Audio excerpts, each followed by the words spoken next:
ಸೆಲ್ವಿ, ನಿಮ್ಮ ಆರೋಗ್ಯದಲ್ಲಿ ಸ್ವಲ್ಪ ಏರುಪೇರಿದೆ ಅನ್ಸುತ್ತೆ. ನಿಮ್ಮ ಆರೋಗ್ಯನ ಚೆನ್ನಾಗಿ ನೋಡ್ಕೊಳ್ಳಿ, ಆಯ್ತಾ?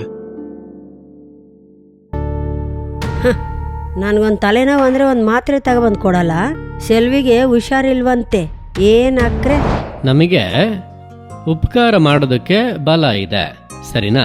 ನಾವು ಉಪಕಾರ ಮಾಡಬೇಕು. ಯಾರೊಬ್ರು ಒಂದು ಅವಶ್ಯಕತೆಯಲ್ಲಿ ಇದ್ದಾರೆ, ಅವರಿಗೆ ಸಹಾಯ ಮಾಡೋಕ್ಕಾಗುತ್ತೆ ಅಂದರೆ ನಾವು ಅವ್ರಿಗೆ ಸಹಾಯ ಮಾಡಬೇಕು ಅಂತ ಹೇಳಲ್ಪಟ್ಟಿದೆ. ಅವ್ರಿಗೆ ನಾವು ಉಪಕಾರ ಮಾಡ್ದಲೇ ಇರಬಾರ್ದು.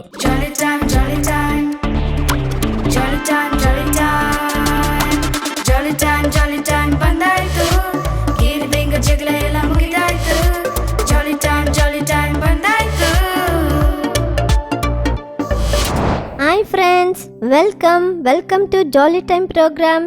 ಎಲ್ಲರೂ ಹೇಗಿದ್ದೀರಾ? ಸೂಪರ್ ಆಗಿದ್ದೀರಾ? ಇವತ್ತು ನಾವು ಒಂದು ಸುಂದರವಾದ ಗಿಫ್ಟ್ ಶಾಪಿಗೆ ಬಂದಿದ್ದೀವಿ. ಏಕೆಂದ್ರೆ ಈಗ ಕ್ರಿಸ್ಮಸ್ ದಿನಗಳಲ್ವಾ, ಸೊ ನನ್ನ ಫ್ರೆಂಡ್ಸ್ ಎಲ್ರಿಗೂ ಗಿಫ್ಟ್ಸ್ ನ ಪ್ರೆಸೆಂಟ್ ಮಾಡ್ತೀನಿ. ನೀವು ನನ್ನ ಜೊತೆ ಬರ್ತೀರಾ? Hi Olivia. Hi Pluto, what is surprise, ನನ್ನಿಂದ ನಂಬಕ್ಕೆ ಆಗಿಲ್ಲ. ಎಸ್, ನಾನು ಇವತ್ತು ನಿನ್ ಜೊತೆ ಇಟ್ಕೊಂಡು ಗಿಫ್ಟ್ ತಗೊಳ್ಳೋಣ ಅನ್ಕೊಂಡಿದ್ದೀನಿ. ಇವತ್ತು ಪೂರ್ತಿ ನಾನು ನಿನ್ ಜೊತೆನೇ ಇರ್ತೀನಿ. ರಿಯಲಿ? ಹಾಯ್, ಜಾಲಿ. ಹೌದು, ಸರಿ ಬಾ, ನಾವು ಹೋಗಿ ಗಿಫ್ಟ್ ನೋಡ್ಕೊಂಡ್ ಬರೋಣ. ಓಕೆ ಫ್ರೆಂಡ್ಸ್, ನಾನು ಫ್ಲೂಟೋ ಹೋಗಿ ಗಿಫ್ಟ್ ತಗೋತೀವಿ. ಅಷ್ಟ್ರಲ್ಲಿ ನೀವು ಒಂದು ಶಾರ್ಟ್ ಫಿಲ್ಮ್ ನೋಡ್ಕೊ ಬರ್ತೀರಾ? Over to short film.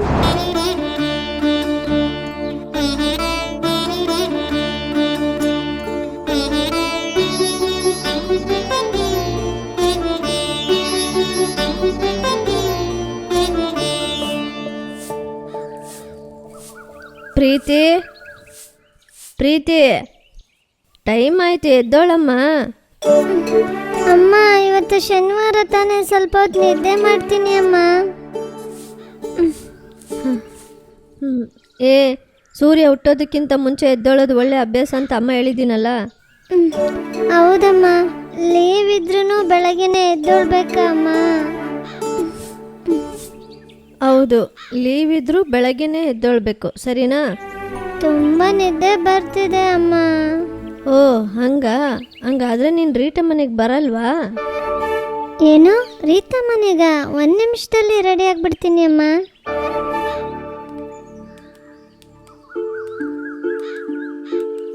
ಅಮ್ಮ, ನಿಮ್ಗೆ ಡೈಲಿ ಇಷ್ಟು ದೂರ ನಡೆಯೋದಕ್ಕೆ ತುಂಬ ಕಷ್ಟ ಆಗುತ್ತಲ್ಲಮ್ಮ? ನೀನು ಒಂದು ಒಳ್ಳೆ ಸ್ಕೂಲಲ್ಲಿ ಸೇರಿಸ್ಬಿಟ್ರೆ ಸಾಕಮ್ಮ. ಅಮ್ಮನಿಗೆ ಕಷ್ಟ ಎಲ್ಲ ದೊಡ್ಡದಾಗಿ ಅನ್ಸಲ್ಲಮ್ಮ. ನೀವೇನು ಚಿಂತೆ ಮಾಡಬೇಡಿ ಅಮ್ಮ, ನಾನು ಚೆನ್ನಾಗಿ ಓದಿ ಮುಗಿಸಿ ಕೆಲ್ಸಕ್ಕೆ ಹೋಗಿ ನಿಮ್ಮನ್ನು ಚೆನ್ನಾಗಿ ನೋಡ್ಕೊತೀನಿ.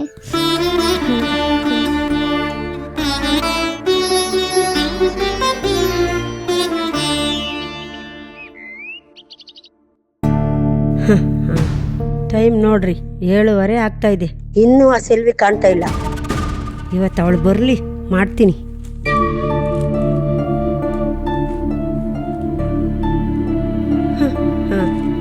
ಅಮ್ಮ. ಬಾ ಅಮ್ಮ, ಬೆಳಗ್ಗೆನೆ ಬಂದು ಕೆಲಸ ಮಾಡ್ತೀಯ ಅಂದ್ರೆ ಈ ಥರ 7:15 ಬಂದು ನಿಂತಿದ್ಯಾ? ನೀನು ಮಾಡಬೇಕಾಗಿರೋದಲ್ಲ ನಾನು ಮಾಡ್ತಾ ಇದ್ದೀನಿ. ನೆನ್ನೆನೂ 2 ಸರಿ ಟೈರನ್ ಮಾಡಿ ಇಕ್ಬೇಕಿತ್ತು.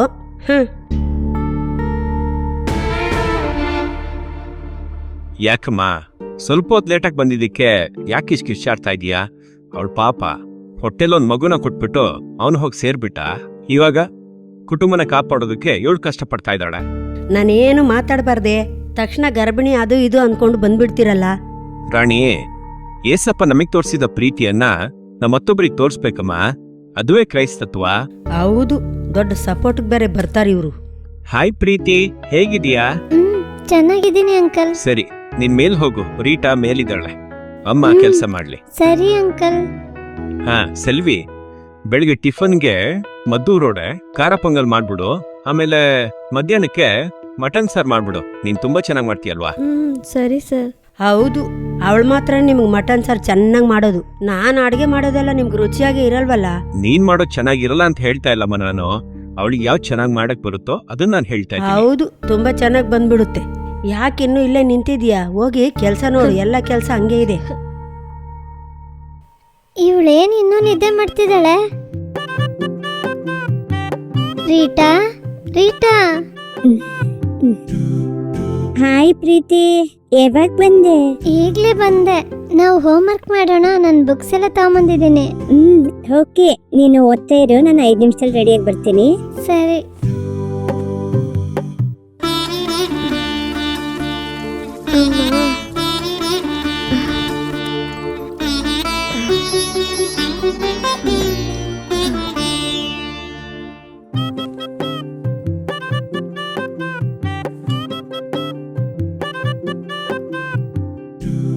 ಹೌದು, ನಿನ್ಗೆ ತ್ರೈಮಾಸದ ಎಕ್ಸಾಮ್ ರಿಸಲ್ಟ್ ಕೊಟ್ಬಿಟ್ರಾ? ನೆನ್ನೆನೆ ಕೊಟ್ಬಿಟ್ರು. ಯಾವಾಗಿನ ತರ ನಾನೇ ಕ್ಲಾಸಿಗೆ ಫಸ್ಟ್. ಏ ಸೂಪರ್. ನಾನು ಎಲ್ಲ ಸಬ್ಜೆಕ್ಟ್ ಅಲ್ಲಿ ಎ ಗ್ರೇಡೆ, ಆದ್ರೆ ಈ ಮ್ಯಾಥ್ಸೇ ಬರ್ತಾ ಇಲ್ಲ. ಮ್ಯಾಥ್ಸ್ ತಾನೇ, ನಾನು ಹೇಳ್ಕೊಡ್ತೀನಿ. ತಗೋಮ್ಮ, ಇಬ್ರು ಕುಡಿದ್ಬಿಟ್ಟು ಆಮೇಲೆ ಓದ್ಕೊಳ್ಳಿ. ಸರಿ ಆಂಟಿ. ಆಂಟಿ, ಏನ್ ಆಂಟಿ ಇದು? ನನ್ಗೆ ಬೂಸ್ಟ್ ತಗೊಂಬಂದಿದ್ದೀರಾ, ಪ್ರೀತಿಗೆ ಬ್ಲ್ಯಾಕ್ ಕಾಫಿ ತಗೊಂಬಂದಿದ್ದೀರಾ? ಅದು ನನಗೆ ರೀಟಾ ಬ್ಲ್ಯಾಕ್ ಕಾಫಿ ಅಂದರೆ ನನಗೆ ತುಂಬ ಇಷ್ಟನಾ, ಅದಕ್ಕೆ ಅಮ್ಮ ತಗೊಂಬಂದಿದ್ದಾರೆ. ಹೌದಮ್ಮ, ಅವಳಿಗೆ ಬ್ಲ್ಯಾಕ್ ಕಾಫಿನೇ ತುಂಬ ಇಷ್ಟ. ನೀವು ಓದ್ಬಿಟ್ಟು ಆಟಾಡಕ್ಕೆ ಹೋಗಿ, ನಾನು ಎಲ್ಲಾನು ಕ್ಲೀನ್ ಮಾಡಿಬಿಡ್ತೀನಿ.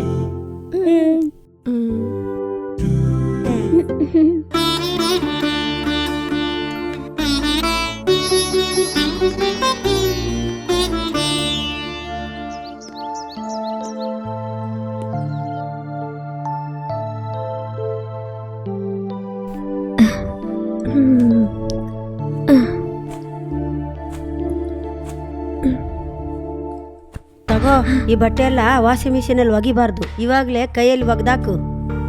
ಸರಿ ಅಮ್ಮ.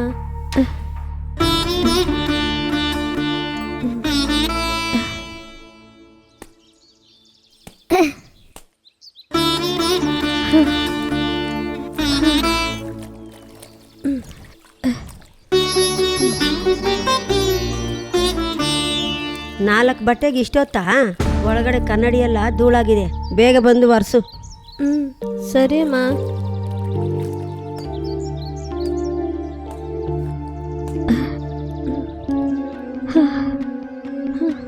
ಹಾ ಸರಿ ಬಿಡಿ, ಎಲ್ಲ ಡೆಲಿವರಿ ಮಾಡ್ತೀನಿ, ತೊಂದರೆನಿಲ್ಲ ಬಿಡಿ. ಮಾಡ್ತೀನಿ, ಬಂದು ನೋಡ್ತೀನಿ ತಡೀರಿ. ಇಮೇಲ್ ಮಾಡಿದ್ರೆ ಸಾಕು ನೀವು.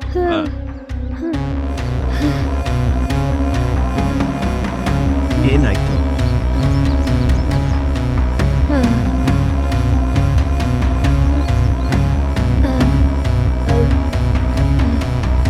ಹಲೋ, ಹೇಳಿ, ಕೇಳ್ತಾ ಇದೆ. ಹೇಳಿ.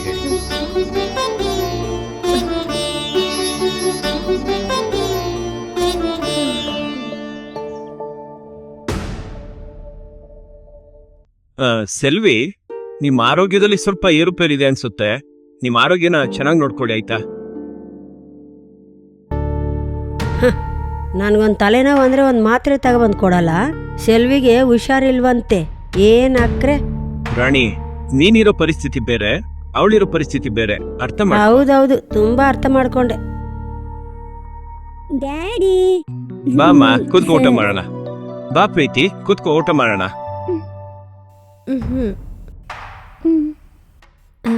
ನಾವು ಯಾವಾಗಲೂ ಲೇಟಾಗಿ ತಿಂದು ಅಭ್ಯಾಸ ಆಗ್ಬಿಡ್ತು. ನಾವು ಆಮೇಲೆ ತಿಂತೀವಿ ಸರ್. ಪ್ರೀತಿ, ಅಲ್ಲಿ ಒಳಗಡೆ ಇರೋ, ಅಮ್ಮ ಬರ್ತೀನಿ. ಏನಂದ್ರೆ ಏನಾಯ್ತು ನಿಮಗೆ? ಅವ್ರನ್ನೋಗಿ ಇಲ್ಲಿ ಕುತ್ಕೋತೀರ ಕೇಳ್ತಾ ಇದ್ದೀರಾ?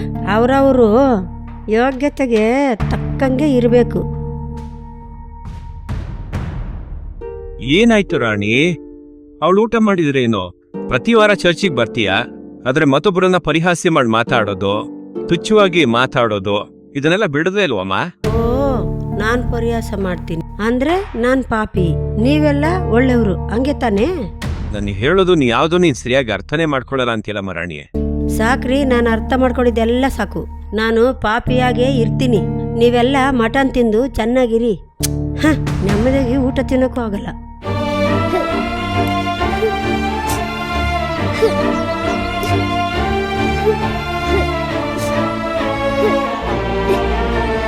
ಯಾಕೆ ಪ್ರೀತಿ, ಊಟ ಮಾಡ್ತೀರಾ ಎಲ್ಲಿ ಬಂದು ನಿಂತ್ಕೊಂಡಿದ್ಯಾ? ಸುಮ್ಮನೆ ಹಂಗೆ ರೀಟಾ. ನಮ್ಮ ಅಮ್ಮ ಹಿಂಗ್ ಮಾತಾಡಿದ್ರು ಅಂತ ಚಿಂತೆ ಮಾಡ್ತಿದೀಯಾ? ಅದೆಲ್ಲ ಏನೂ ಇಲ್ಲ ರೀಟಾ. ನಮ್ಮ ಅಪ್ಪನೂ ಸಾಯದೆ ಇದ್ದಿದ್ರೆ ನಮ್ಮನ್ನು ಚೆನ್ನಾಗಿ ನೋಡ್ಕೋತಿದ್ರಲ್ವಾ. ನಮ್ಮ ಅಪ್ಪನ ನೋಡಬೇಕು ಅನ್ಸುತ್ತೆ ರೀಟಾ. ಅಳ್ಬೇಡ ಪ್ರೀತಿ, ನಿಮ್ಮಪ್ಪ ನಿನ್ ಜೊತೆ ಇಲ್ಲ ಅಂದ್ರು ಏಸಪ್ಪ ನಿನ್ ಜೊತೆಲೇ ಇದ್ದಾರೆ. ದೇವ್ರು ಯಾವಾಗ್ಲೂ ನಮ್ ಜೊತೆಲೇ ಇರ್ತಾರೆ ಪ್ರೀತಿ. ಏಸಪ್ಪ ನಮ್ ಜೊತೆಯಲ್ಲಿದ್ದು ನಮ್ಮನ್ನೆಲ್ಲ ನೋಡ್ತಾನೆ ಇರ್ತಾರೆ ಪ್ರೀತಿ. ಹೌದು ಪ್ರೀತಿ, ಓದೋದ್ರಲ್ಲಿ ನನ್ಗಿಂತ ನೀನೇ ಚೆನ್ನಾಗಿ ಓದ್ತೀಯ. ಈ ಜ್ಞಾನನ ಏಸಪ್ಪ ನಿನಗ್ ಕೊಟ್ಟಿದ್ದಾರೆ. ಅವಾಗ ಏಸಪ್ಪ ನೀನ್ ಸುಮ್ಮನೆ ಬಿಟ್ಬಿಡ್ತಾರಾ? ನನಗಿಂತ ನೀನೇ ಸೂಪರ್ ಆಗಿ ದೊಡ್ಡ ವ್ಯಕ್ತಿಯಾಗಿ ಬರ್ತೀಯ ನೋಡು. ಥ್ಯಾಂಕ್ಸ್ ರೀಟಾ, ಇವಾಗಲೇ ಸ್ವಲ್ಪ ಸಂತೋಷವಾಗಿದೆ. ಇಬ್ರು ಇಲ್ಲೇ ಇದ್ದೀರಾ? ನಾನು ರೂಮ್ ಎಲ್ಲ ಹುಡ್ಕೊ ಬಂದೆ. ಅಮ್ಮ ಕೆಲಸ ಎಲ್ಲ ಮುಗಿಸ್ಬಿಟ್ಟೆ. ಮನೆಗೆ ಹೋಗೋಣ ಪ್ರೀತಿ. ಸರಿ ಅಮ್ಮ, ನಾನು ಹೋಗಿ ಬರ್ತೀನಿ ರೀಟಾ. ಬಾಯ್ ಪ್ರೀತಿ. ಬರ್ತೀವಿ ಬಾಯ್. ರೀಟಾ. ಹೋಗೋಣ. ಬಾ ಹೋಗೋಣ. ಫ್ಲೂಟು, ಯಾವ ಬೈಬಲ್ ತಗೋಬೇಕಂತ ಗೊತ್ತಿಲ್ಲ, ಎಲ್ಲ ಸೂಪರ್ ಆಗಿದೆ. ಓ ಒಲಿವಿಯಾ, ಯಾವುದೋ ಒಂದು ತಗೋ. ನನ್ನ ಫ್ರೆಂಡ್ ಜೆಸಿಕಾಗೆ ಬೈಬಲ್ನೇ ನಾನು ಪ್ರೆಸೆಂಟ್ ಮಾಡ್ತೀನಿ Pluto. Very good, very good. This is a valuable gift. ಬೈಬಲಲ್ಲಿ ತುಂಬ ಸ್ವಾರಸ್ಯವುಳ್ಳ ಅನೇಕ ವಿಷಯಗಳಿದೆ. ನಮ್ಮ ಲೈಫ್ ಸಕ್ಸಸ್ ಆಗೋದಕ್ಕೆ ಬೈಬಲ್ ನಮಗೆ ಹೆಲ್ಪ್ ಮಾಡುತ್ತೆ. Yes Pluto. ಫ್ರೆಂಡ್ಸ್, ಬೈಬಲಲ್ಲೂ ತುಂಬ ಸೈನ್ಸ್ ಇದೆ. ಹೇಗೆ ಅಂತ ಹೇಳ್ತೀರಾ? ಈಗ ನಮ್ಮ ಹ್ಯಾಶ್ಲಿ ಅಕ್ಕ ಅದ್ರ ಬಗ್ಗೆ ಹೇಳ್ತಾರೆ. ಕೇಳ್ಕೊಂಡು ಬರೋಣವಾ? Over to Bible scientist.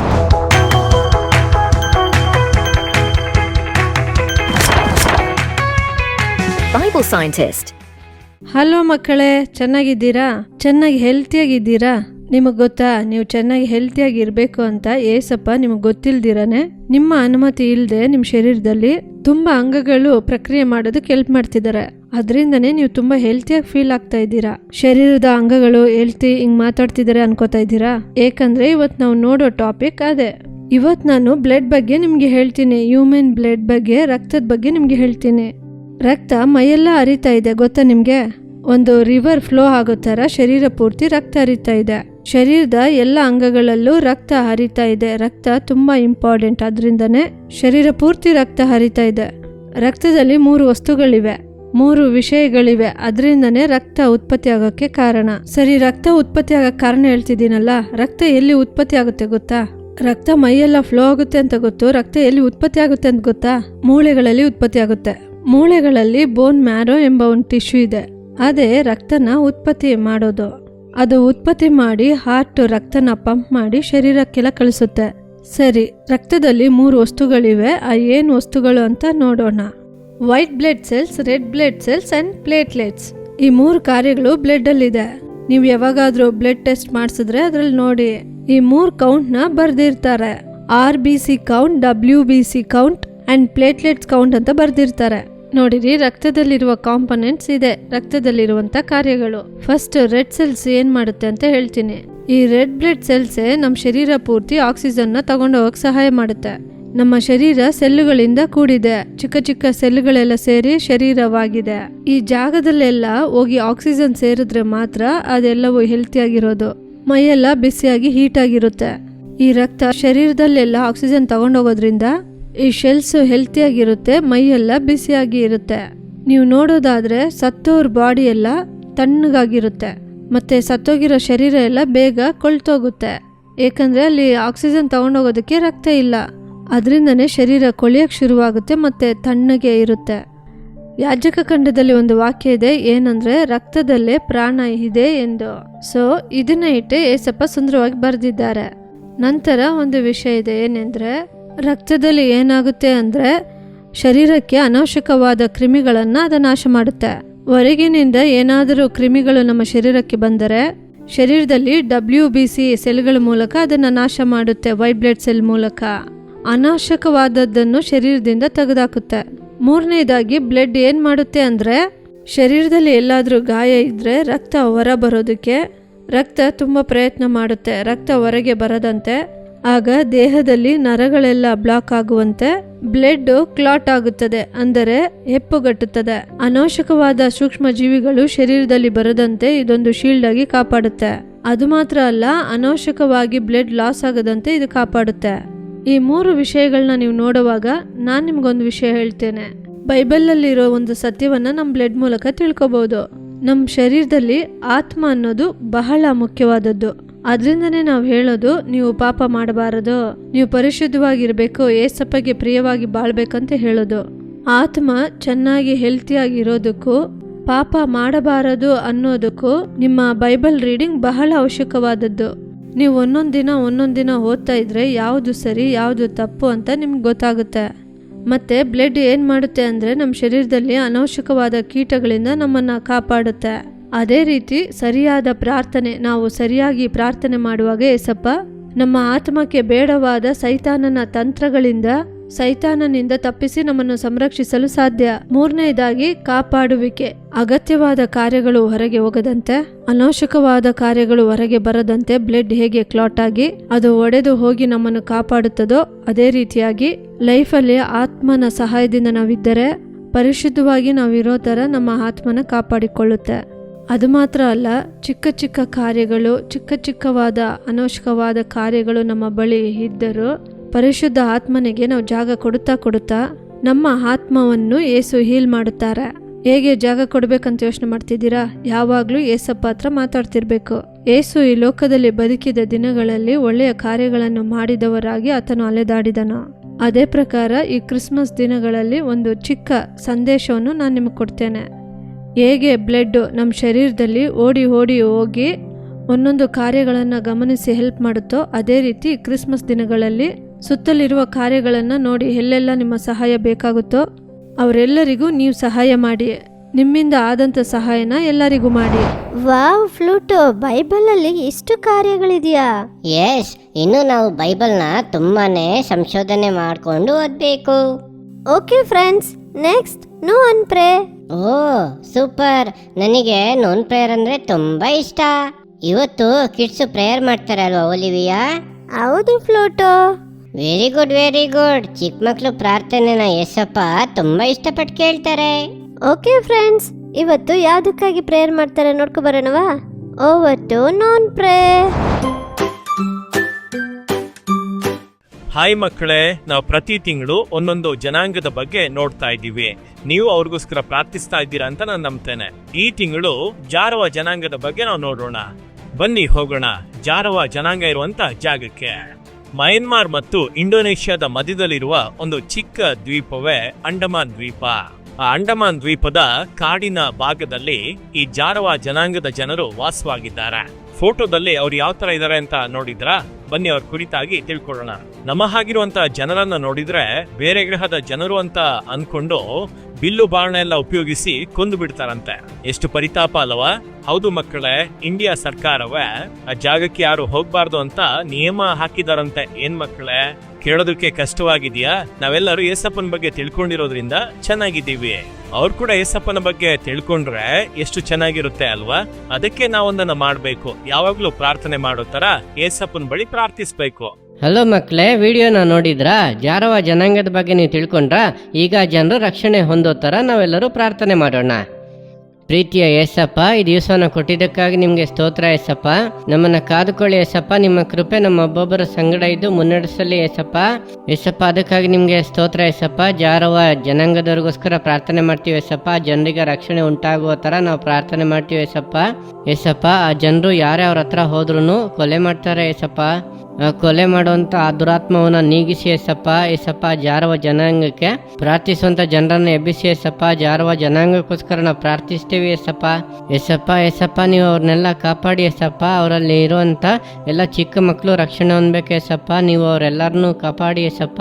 Yesappa, ನೀವು ಅವ್ರಿಗೋಸ್ಕರ ಶಿಲುಬೆಯಲ್ಲಿ ರಕ್ತ ಸುರಿಸಿದಾರಲ್ಲ ಏಸಪ್ಪ, ಅದಕ್ಕೆ ಒಂದನ್ನು ಹೇಳ್ತೀವಿ ಏಸಪ್ಪ. ಕಾಪಾಡಿರಿ, ಆಶೀರ್ವದಿಸಿ. ಯೇಸುವಿನ ನಾಮದಲ್ಲಿ ಬೇಡ್ತೇವೆ ನಮ್ಮ ತಂದೆಯೇ, ಆಮೇನ್.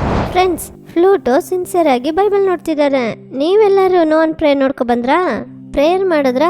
Okay, next message time. ನಿಮ್ಮ ನೋಟ್ಬುಕ್, ಬೈಬಲ್ ಎಲ್ಲ ರೆಡಿಯಾಗಿ ಇಟ್ಕೊಳ್ಳಿ.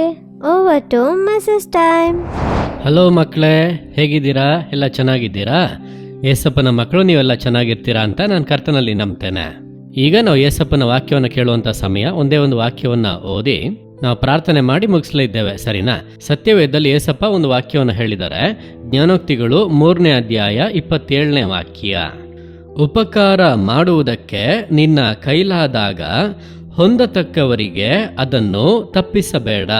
ಈ ವಾಕ್ಯದ ಅರ್ಥ ಏನು ಅಂತ ನಾವು ಮೊದಲು ತಿಳ್ಕೊಳ್ಳೋಣ. ನಮಗೆ ಉಪಕಾರ ಮಾಡೋದಕ್ಕೆ ಬಲ ಇದೆ, ಸರಿನಾ?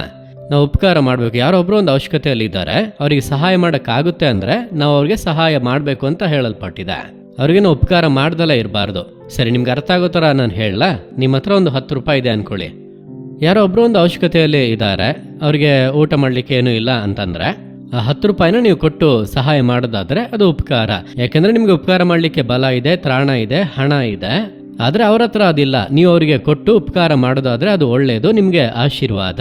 ನೀವು ಅದನ್ನು ಮಾಡಬೇಕು ಅಂತ ಏಸಪ್ಪ ಹೇಳಿದ್ದಾರೆ, ಸರಿನಾ? ಇದೇ ಥರನೇ ನೀವು ಫಿಸಿಕಲ್ ಆಗಿ ಕೂಡ ಹೆಲ್ಪ್ ಮಾಡ್ಬೋದು. ಒಂದು ರೋಡ್ನ ಕ್ರಾಸ್ ಮಾಡಬೇಕಾದ್ರೆ ವಯಸ್ಸಾಗಿರುವಂಥ ಅಜ್ಜಿನೋ ಅಥವಾ ಅಜ್ಜನೋ ಅಥವಾ ಕಾಣದೇ ಇರುವಂಥವ್ರು ರೋಡ್ನ ಕ್ರಾಸ್ ಮಾಡೋಕ್ಕಾಗ್ದಲೇ ಕಷ್ಟಪಡ್ತಾ ಇದ್ದಾರೆ, ನೀವು ಅವ್ರಿಗೆ ಸಹಾಯ ಮಾಡ್ಬೋದು. ನೀವು ಹೋಗಿ ಸಹಾಯ ಮಾಡಿದ್ರೆ ಉಪಕಾರ ಮಾಡಿದ್ರಿ ಅಂತ ಅರ್ಥ. ಏಸಪ್ಪ ಉಪಕಾರಗಳನ್ನ ಮಾಡಿದ್ರು, ಅವ್ರ ಮಕ್ಕಳಾಗಿರುವಂತ ನಾವು ಕೂಡ ಉಪಕಾರಗಳನ್ನ ಮಾಡಬೇಕು ಅಂತ ಅವರು ಹೇಳ್ತಾರೆ. ನಾವು ಏಸಪ್ಪನ ಮಕ್ಕಳು ತಾನೆ, ನಾವು ಪ್ರಾರ್ಥನೆ ಮಾಡ್ತೇವೆ ಏಸಪ್ಪನ ಮಕ್ಕಳು ಅಂತ ಹೇಳ್ತೇವೆ. ಏಸಪ್ಪ ನಮಗೆ ಉಪಕಾರ ಮಾಡಿದ್ದಾರೆ, ಸಹಾಯ ಮಾಡಿದ್ದಾರೆ. ಏನು?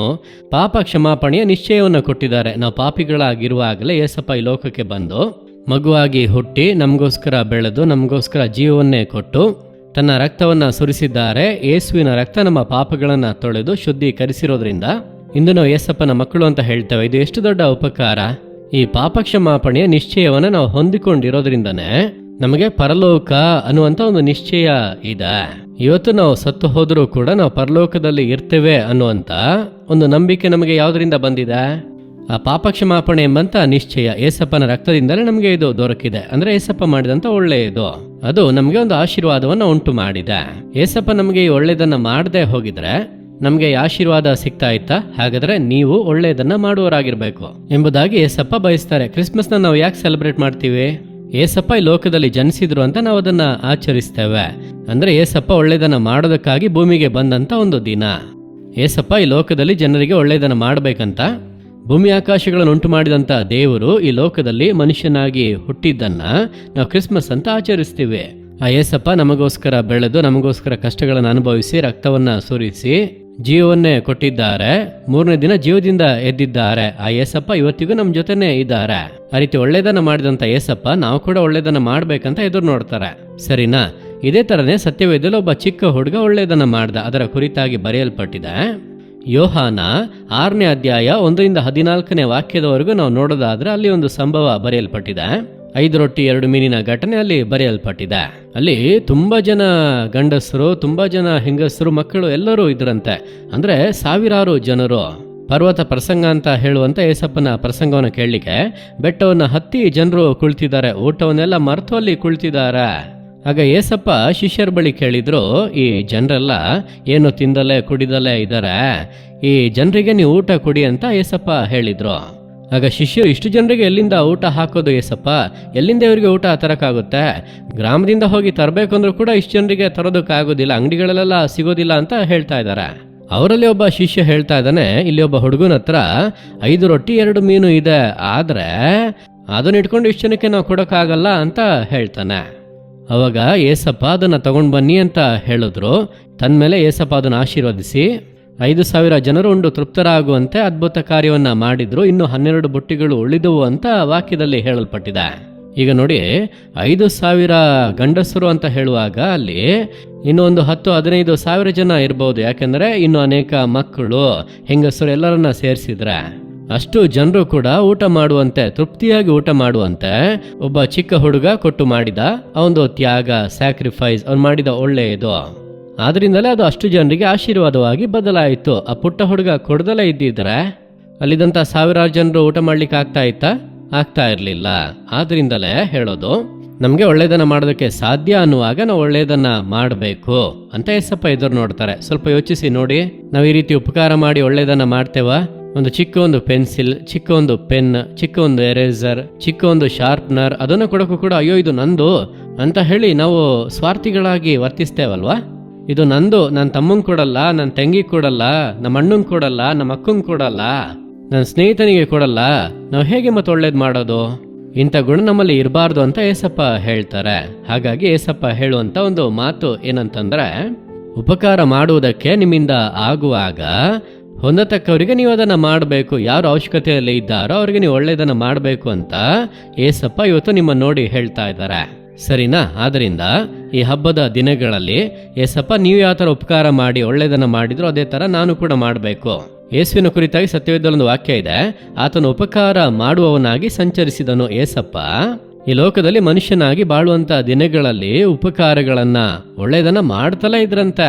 ಹೋಗುವಂತ ಎಲ್ಲಾ ಸ್ಥಳಗಳಲ್ಲೂ ದೆವ್ವಗಳನ್ನ ಹೊರ ಹಾಕಿದ್ರು, ಗುಣ ಮಾಡಿದ್ರು, ಅದ್ಭುತಗಳನ್ನ ಮಾಡಿದ್ರು, ಸತ್ತವರನ್ನ ಎಬ್ಬಿಸಿದ್ರು, ಅನೇಕ ಒಳ್ಳೆ ಕಾರ್ಯಗಳನ್ನ ಮಾಡ್ತಲೇ ಇದ್ರು.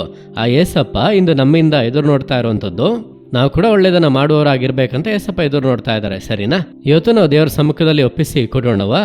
ಏಸಪ್ಪ, ನಾನು ಉಪಕಾರ ಮಾಡುವವನಾಗಿರ್ಬೇಕು, ಉಪಕಾರ ಮಾಡುವಂತ ವ್ಯಕ್ತಿಯಾಗಿ ನಾನು ಇರ್ಬೇಕೇಸಪ್ಪ. ನೀವು ಯಾವ ಥರ ನಮಗೋಸ್ಕರ ಜೀವನ್ನೇ ಕೊಟ್ಟು ಉಪಕಾರ ಮಾಡಿದ್ರು, ಪಾಪ ಕ್ಷಮಾಪಣೆಯನ್ನ ಕೊಟ್ರು, ಅದೇ ಥರ ನಾವು ಕೂಡ ಉಪಕಾರವನ್ನು ಒಳ್ಳೆಯದನ್ನು ಮಾಡುವವರಾಗಿರಬೇಕು. ನಮ್ಮ ಹತ್ರ ಇರೋದನ್ನು ನಾವು ಶೇರ್ ಮಾಡಬೇಕು. ನನ್ನ ನಾಲೆಡ್ಜನ್ನು ಶೇರ್ ಮಾಡಬೇಕು, ನನ್ನ ಹಣವನ್ನು ಶೇರ್ ಮಾಡಬೇಕು, ನನ್ನ ಬಲವನ್ನು ಶೇರ್ ಮಾಡಬೇಕು, ನನ್ನ ದುಡಿಮೆಯನ್ನು ಶೇರ್ ಮಾಡಬೇಕು, ನನ್ನಿಂದ ಆಗೋದನ್ನು ನಾನು ಮಾಡಬೇಕು ಏಸಪ್ಪ. ಅದರ ಮೂಲಕ ನಿಮ್ಮ ನಾಮ ಮಹಿಮೆಗೊಳ್ಬೇಕು ಅಂತ ಎಲ್ಲರೂ ಕೂಡ ಒಂದು ನಿಮಿಷ ಒಪ್ಪಿಸಿಕೊಡು ಪ್ರಾರ್ಥನೆ ಮಾಡೋಣವಾ? ಎಲ್ಲರೂ ಕೂಡ ಕಣ್ಗಳನ್ನು ಮುಚ್ಚಿರಿ, ಹಾಗೆ ಹೃದಯದಲ್ಲಿ ಕೈ ಇಟ್ಟುಕೊಳ್ಳಿ. ದೇವರೇ, ನಾವು ನಿಮಗೆ ಒಂದನ್ನೇ ಹೇಳ್ತೇವೆ, ಈ ಸಮಯದಲ್ಲಿ ನನ್ನೊಂದಿಗೆ ಸೇರಿ ಪ್ರಾರ್ಥನೆ ಮಾಡ್ತಾ ಇರುವಂಥ ಒಂದೊಂದು ಮಕ್ಕಳಿಗಾಗಿ ನಾನು ಪ್ರಾರ್ಥಿಸುತ್ತೇನೆ. ದೇವರೇ, ಪ್ರತಿಯೊಬ್ಬ ಮಕ್ಕಳು ಕೂಡ ಒಳ್ಳೆಯದನ್ನ ಉಪಕಾರಗಳನ್ನು ಮಾಡುವವರಾಗಿರಬೇಕು. ನೀವು ಮಾಡಿದಂಥ ಉಪಕಾರಗಳಿಗಾಗಿ ಸ್ತೋತ್ರ. ನೀವು ನಮಗೋಸ್ಕರ ಭೂಲೋಕದಲ್ಲಿ ಮನುಷ್ಯನಾಗಿ ಬಂದಿರಿ, ಬೆಳೆದಿರಿ, ನಮಗೋಸ್ಕರ ರಕ್ತವನ್ನೇ ಸುರಿಸಿದಿರಿ, ಜೀವವನ್ನೇ ಕೊಟ್ಟಿರಿ, 3ನೇ ದಿನ ನೀವು ಜೀವದಿಂದ ಎದ್ದಿರಿ. ದೇವರೇ, ಎಷ್ಟು ದೊಡ್ಡ ಉಪಕಾರವನ್ನ ಒಳ್ಳೆಯದನ್ನ ಮಾಡಿದ್ದೀರಿ. ನಿಮ್ಮ ಮಕ್ಕಳಾಗಿರುವಂತ ನಾವು ಕೂಡ ಆ ರೀತಿ ಉಪಕಾರಗಳನ್ನ ಮಾಡಬೇಕು ಎಂಬುದಾಗಿ ಒಪ್ಪಿಸಿಕೊಡ್ತಾ ಇರುವಂತ ಪ್ರತಿಯೊಬ್ಬ ಮಕ್ಕಳಲ್ಲೂ ಅಂತ ಹೃದಯ ಉಂಟಾಗಲಿ ದೇವರೇ. ಒಳ್ಳೆಯದನ್ನು ಮಾಡುವಂತ ಹೃದಯ ಉಂಟಾಗಲಿ ದೇವರೇ. ಅದಕ್ಕಾಗಿ ಕೃಪೆಗಳನ್ನು ಅನುಗ್ರಹಿಸಿ ದೇವರೇ. ದೇವರೇ, ಅಂತಹ ಕೃಪೆಗಳಿಂದ ನಿಮ್ಮ ಮಕ್ಕಳನ್ನು ಆಶೀರ್ವದಿಸುವಂತ ಪ್ರೀತಿಗಾಗಿ ನಿಮಗೆ ಸ್ತೋತ್ರ ಅಪ್ಪ. ದೇವರ ಕರ, ದೇವರ ದಯವುಳ್ಳಂತ ಕರ ನಿಮ್ಮ ಮಕ್ಕಳ ಮೇಲೆ ಇಳಿದು ಬರಲಿ ದೇವರೇ. ದೇವರೇ, ನೀವು ಆ ರೀತಿ ಮಾಡುವಂತ ನಿಮ್ಮ ಪ್ರೀತಿಗಾಗಿ ಸ್ತೋತ್ರ ಸ್ತೋತ್ರ ಸ್ತೋತ್ರ. ಯೇಸುವಿನ ನಾಮದಲ್ಲಿ ಪ್ರಾರ್ಥಿಸುತ್ತೇವೆ ತಂದೆಯೇ, ಆಮೇನ್. ಏನು ಒಲಿವಿಯಾ, ಎಲ್ಲ ಗಿಫ್ಟು ತಗೊಂಡ? ಹೌದು ಫ್ಲೂಟೋ, ತಗೋಬಿಟ್ಟೆ. ಇವತ್ತು ಪೂರ್ತಿ ನಿನ್ ಜೊತೆ ಟೈಮ್ ಸ್ಪೆಂಡ್ ಮಾಡಿದ್ದು ನನಗೆ ತುಂಬಾನೇ ಸಂತೋಷ. Okay Olivia, ಕಣ್ಮುಚ್ಕೋ. ಇವಾಗ ಕಣ್ ತೆಗಿ. ತಗೋ, ನಿಂಗೊಂದು ಸುಂದರವಾದ gift. Wow Pluto. Wish you happy Christmas and God bless you Olivia. Oh Pluto, thank you. Okay, ನನಗೆ ಟೈಮ್ ಆಗೋಯ್ತು. ನಾನು ಇನ್ನು ತುಂಬ ಜನರಿಗೆ ಗಿಫ್ಟ್ ಕೊಡಬೇಕು. ನಾನು ಹೋಗಿ ಬರ್ತೀನಿ ಒಲಿವಿಯಾ. ಬಾಯ್ ಬಾಯ್ ಫ್ಲೂಟೋ. ಫ್ರೆಂಡ್ಸ್, ಈ ಪ್ರೋಗ್ರಾಮ್ ನೋಡಿದ್ರಾ? ಸೂಪರ್ ಆಗಿತ್ತಾ?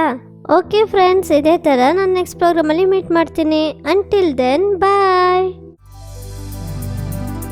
Jolly Time, Jesus Redeems Ministries, Nalumavadi, Thoothukudi District, 628211. For 24 hours prayer support, call 08035454545. God bless you.